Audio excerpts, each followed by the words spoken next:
Here we are. Okay. Danny, Dr. DrZaiusGoD. Did you know that in space, no one can hear you scream? Well, that's because in space, it's not really a horror movie.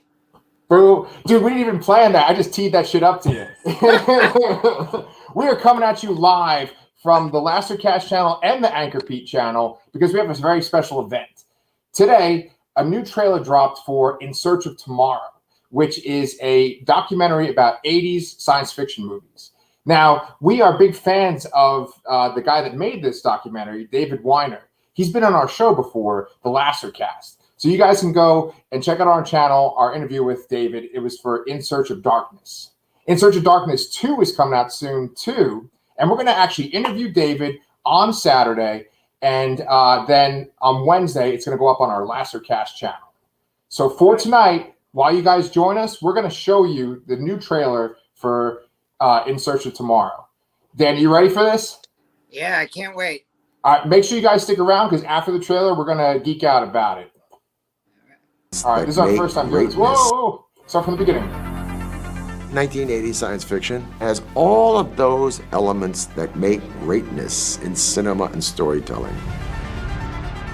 Buckaroo, what's up? It's an amazing period of sci-fi. It was sci-fi movies that you began to take seriously. The characters were stunning, so you can relate to it. It was very entertaining and frequently very touching. It was a fantastic experience, and I had a gas. I loved looking up into the stars and imagining what's up there. Time travel, multiple versions of yourself. A lot of those movies are really awesome. Sometimes sci-fi does reflect what's going on in society. Running Man preempted reality TV. This little movie predicted the world that we're living in right now. Like Kirk could talk to somebody on their watch or their little phone. We thought, oh, that'll never happen. Scotty, beam me up. I just loved that stuff growing up. I like it if there's a bit of a human element. No matter where you go, there you are. You go through so many different emotions. Can you say E.T.? Jeff Bridges, he is Starman. Yes, that was me in Galaxy of Terror. Oh, yeah. Blade Runner was just amazing. More human than human is our motto. Road Warrior today is more relevant than when we shot it. You can run, but you can't hide! Not wrong. When anybody says Superman, they say two. Dune, Universal thought this thing's going to be huge. Maybe not. Terminator, Jim had a certain vision. I'll be back. In Predator, I was the ultimate tough guy. I ain't got time to bleed. It still plays. Vasquez, she was a soldier. She had nothing to lose. Sigourney just took care of me on set. Get away from her, you bitch! RoboCop 1 is a one-off. Your move, creep. Paul Verhoeven made us care. The costume is not like this. The costume is like this. Laser guns, lightsabers. Star Wars set the bar. The aliens, the world building. The Last Starfighter, groundbreaking CGI. Unbelievable. These guys are geniuses, you know. It's overdrive. Yes, yes! Gordon's alive. Shall we play a game? You find her!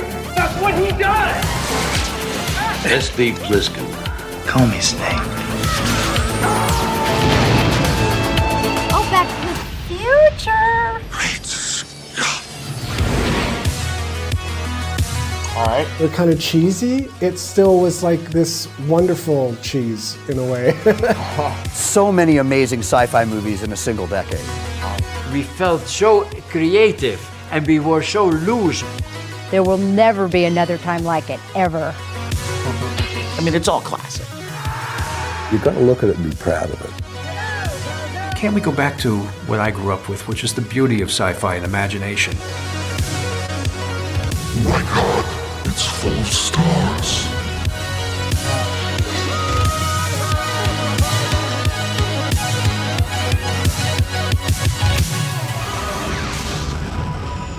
That's the magic of sci-fi, man.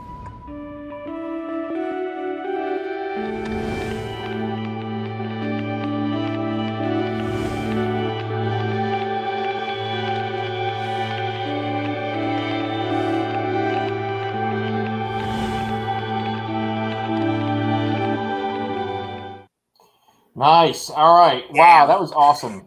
Yeah. I just kind of want to, skip work tomorrow and just stay home and just watch like 10 of those movies. The first time I watched In Search of Darkness, I was very sick and I worked like a 13-hour day, and I came home and I had gotten like I reviewed it for Geeks of Doom when I was writing a lot for Geeks of Doom, and I had like a link to it on Vimeo, and I was like, all right, whatever. It's 4.5 hours. I'll watch like 20 minutes of it before bed. I stayed up till 2:30 in the morning, and I watched the whole damn thing in one shot. Oh, yeah. And as soon as as I'm watching that, I'm just thinking, I can't wait to one shot this and just stick like 4.5 hours of that into my veins. Yes. So much nostalgia going through my head right now. Yeah. Yeah, you and Chris backed In Search of Darkness. Did you guys back In Search of Darkness too? Yeah. My name, Chris and I have our names in the credits and everything of In Search of Darkness Part 2, and I think it's coming to Shudder on the 26th of April, which is partly why we have David Weiner coming back to our channel to talk about it. But we're also going to be talking about this trailer, which, oh my God, I mean, dude. I felt your genuine emotion when the Transformers movie came on. I felt you like. Yeah, and that's my favorite movie of all time. I mean, so much nostalgia of all these movies that I grew up with, and that now I've shown to Charlotte and my son and Brandon over the years. We did a watch through of the Bill and Ted franchise last year because Face the Music came out, and seeing Alex Winter back. My students know who Peter Weller is because he actually does a ton of work with the History Channel, especially and so getting to see him, and oh my God, Jesse Ventura. I mean, he looks a little weird. My friend Billy, he just joined us. He said 80s had excellent sci-fi too.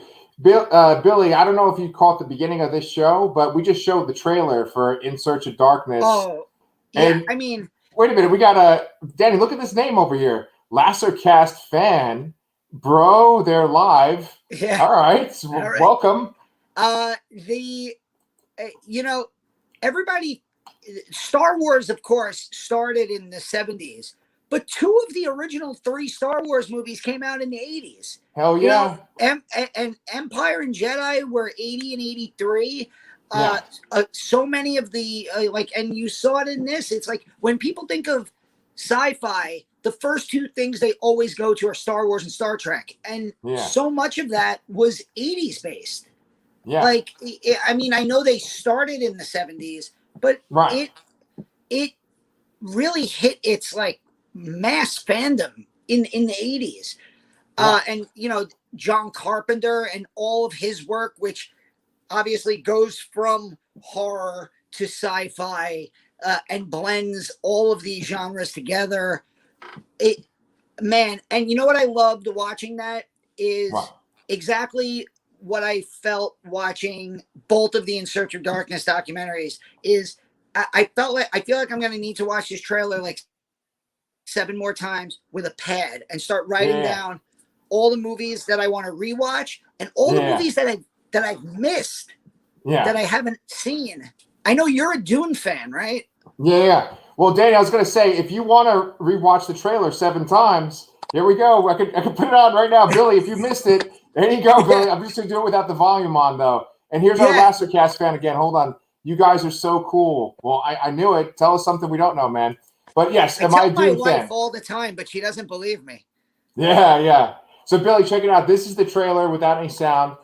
This is what the documentary is going to cover. But, Danny, to address your question, I'm a big fan of David Lynch's Dune. I'm just a big fan of David Lynch in general. So, I never saw Dune. Oh, like full disclosure, Cards on Sale. I never saw Dune, and I know that like the new one's coming out, but I definitely want to check out. I love, by the way, the Spaceballs Winnebago just flew by. Yeah. And the cool thing too, guys, is that Danny was just talking about In Search of Darkness. In Search of Darkness, there's a little bit of crossover too. Like Alex Winter, he's in Search of Darkness talking about Lost Boys, and this is going to be talking about Bill and Ted. I'm sure there's going to be crossover with some of the movies too, because there are some movies that that really go between horror and sci-fi. I mean, like Alien and Aliens movie, like even the original Terminator is basically a slasher movie with a robot. Oh my, like Carrie Henn, Newt from Aliens. Yeah. I think that was like her only movie. Yeah. She looks good now. Oh, look at this. Billy's got another comment too. Peter Weller did a great Aztec documentary. Dune is really good. The style is very unique. I show that documentary to my students all the time. I'm a history teacher in my day job. He's a narrator for Engineering and Empire, and he works for the History Channel. And yeah, the Aztec one is my favorite of that series. So that's really funny that he brought that up. That's awesome. Yeah, Danny, I just saw Brad Fiedel is on there too, right? And he's, I believe, the composer for the Terminator music for the first 2 Terminator films. And that's such a key thing that I hope they go into in this documentary, is that the music from 80s sci-fi movies is so good. I just saw Aliens, right? Aliens, I'm trying to think of the composer. It's really embarrassing. I can't think of the composer off the top of my head. It's not James, well, maybe it is James Horner, but shit, I got to look it up. But like James Horner, I know did, some of the Star Trek music too. Yeah. Just phenomenal scores from the 80s. Such good music from that time, Yeah. Flight of the Navigator. Like, I remember, like, that was one of those movies. Flight of the Navigator and The Last Starfighter were 2 of the movies that whenever I would get sick at school, my dad would rent for me from the video store, and I always had them. There's Skeletor, Masters of the Universe. Yeah. Jerry Goldsmith, he did Alien, okay? Jerry Goldsmith did the score. And then James Horner did Aliens. James Horner did Aliens. Okay. Yeah. But so there's definitely crossover with a lot of the talent. But I mean, that just makes it better because I'm like, we're so used to seeing them. Yeah.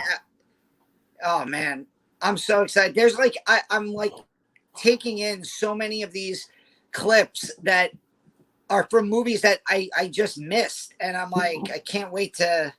Right. And see, it's kind of cool. Oh, okay. Have you ever seen Battle in Space? I think I actually just saw that recently. Oh, Billy just said that. That's a Roger Corman directed movie, right? Battle in Space. Roger Corman just celebrated like his 95th birthday, and Joe Bob posted. He's like, you could tell he's getting old because he's only working on like 3 movies right now. Oh yeah. But he was like the king of churning out like Star Wars like ripoffs in the early 80s. Like that Galaxy of Terror that Robert Englund was in, I think is one of those like Alien and Star Wars pretty much like had like their own subgenre of ripoff movies in the 80s. Oh God, that's Superman 3. Yes. Oh, Bill. Danny, I know that. That is for my money the scariest scene in any non-horror movie. Is what do you call it? I was going to say that I didn't see Battle in Space, just to answer Billy's question, but I did see Battle Beyond the Stars recently, and that was a really good one. I think that's 80s too. Yeah, that's 80s. So they're probably going to cover it in this documentary. And then I was going to say, Danny, like I pulled it back on the trailer just to look at some of these because there's some that I don't recognize too. Like I recognize, let's see. Here we go with Alex Winter. That was Life Force. I don't know what the hell is this guy with his like face all cut up and stuff in the that space I have suit. no idea. I know. Right, like, so that's Life Force. 2010. Okay, maybe was that Bill Paxton? Could that have been The Abyss? I thought The Abyss was The Abyss in the 80s. I thought that was it was either 89 or 90. Yeah, I mean, I guess it must be 89, right? Because it's in this documentary. That Probably. Yeah, Incredible I don't know Shrinking Woman. Oh, is that okay? I don't know what that's Earth Girls Are Easy. I know Earth Girls Are Easy. Yeah. One of the early Jim Carrey roles. Right. Jeff Goldblum, of course. Yeah. I met Vernon Wells at a convention once, and I interviewed him. Such a cool guy. And you don't even realize, like, I went to interview him, and I love him from Commando. He's Bennett in Commando. Oh, okay. Yeah. And I'm standing in front of him, and I'm like so geeked out to meet Bennett from Commando. And then I look down, and I'm like, holy crap! I didn't even realize he played that he was like the lead villain in the Road Warrior. I was like, holy shit! Yeah. Doesn't it just blow your mind? Billy also said that Leviathan is that movie. Remember that movie, the underwater movie? Yeah, that's a good one. Leviathan's like one of my favorite. Oh man. Oh, and then and then our Lastercast fans said they're going to make us a Discord server. They're very enthusiastic. I'm not sure if they're a bot or not, but I appreciate the enthusiasm. Yeah. I mean, Leviathan was, you know me, Jaws is my favorite horror movie, and anything that involves going underwater was a movie that I desperately needed to see. Like underwater monster movies were are my jam. Leviathan, Deep Star 6. There was like that whole subgenre of like, I guess Jaws ripoff was also, but Leviathan is basically Alien underwater, which is why it's great. And Peter Weller's in it, Ernie Hudson's in it. It's got a great cast. Hell yeah. And then I just saw Enemy Mine. Enemy Mine is one of my favorite movies of all time. Definitely. You were talking about being sick, Danny, and watching In Search of Darkness. When I was a little kid, I was on a trip in Virginia with my parents, and I had a horrible fever. They had to put me in the tub and, in ice cold water. And they ended up showing me Enemy Mine, and I watched it as a little kid. It scared the shit out of me. But it's such a good movie and such a good metaphor. I love it. Yeah. Who was that? Was Louis Gossett was the alien, and Dennis Quaid? Yes. Dennis Quaid is the human. Yeah. It's such a great movie. It's one of my favorites. That movie, Last Starfighter, Flight of the Navigator, they just all like go into that same category of like, I must have rented them dozens of times on VHS. Yeah. It's just, like I just watching this for the first time. I just got I'm still like, I just have this like stupid smile on my face, and it makes me want to instantly check it out and instantly watch all 4 hours of it. Yeah. So you know what we should do? We should plug this, but then we should also plug what's going on both of our channels too. So you guys, if you are interested, you can go to 80scifi.com. I happen to have it pulled up on the screen right here, and that's how you can support this documentary. And by doing so with the Kickstarter, you're going to have access to so many different things. Like our Lastercast fan said, there's a Discord server, right? But for this documentary, and there's a Discord server for In Search of Darkness too. So it connects you with horror fans with In Search of Darkness, and it connects you with sci-fi fans with this. Then there's also they do like watch parties on the Discord. So like I know that I think I got an email that they were doing one for Empire Strikes Back not too long ago. But yeah, I mean, if you back the project, there's different levels of backing the project. You can get like a digital code for the movie when it comes out. You can get a physical copy of the movie when it comes out.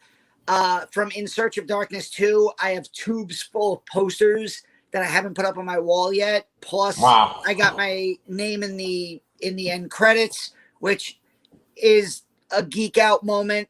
Even though you're one of thousands, it's still a geek out moment. Like pausing it and letting my daughter see my name in the credits, and her being like, "Oh, that's awesome!" Of course, I told her a story. I was like, "Oh yeah, I worked really hard on this movie," and she's like, "Really?" I'm like, "No, but it's really cool." And David Weiner and the people he works with, they put so much work into these movies.